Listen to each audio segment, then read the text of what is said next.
Det fantastiske vejr inspirerede mig til at lave en af mine yndlingsforårssalater, som både er sprød, sød og syrlig, og ikke mindst super mættende. Rødbederne de er i sæson lige nu, hvilket passer helt perfekt.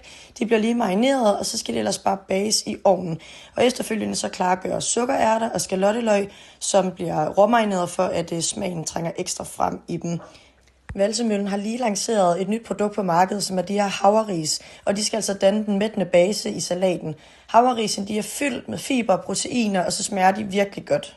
Der skal også æbler i salaten for at give en masse friskhed til den, og efterfølgende så laver jeg mine egne saltede mandler. Man kan selvfølgelig også bare købe en pose, og så hakke dem op.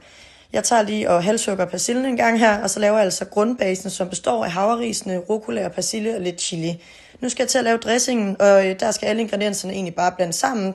Og så er det altså her, at ens bartender skills, de lige kommer på prøve, fordi at dressingen skal shake super godt. Og så skal der laves noget blandet feta med persille, som skal ligge på toppen af salaten. Nu skal salaten bare samles, og jeg starter med at lægge min bund med havrerisene og rucolaen, og så efterfølgende så fylder jeg på med alt det andet friske frugt og grønt, som der er skåret. På toppen kommer der også hindbær, og jeg synes, det er vildt lækkert med det her syrlige element, og så ser det også bare super smukt og farverigt ud. Jeg håber, I får lyst til at give jer et kast med salaten derhjemme og nyder den.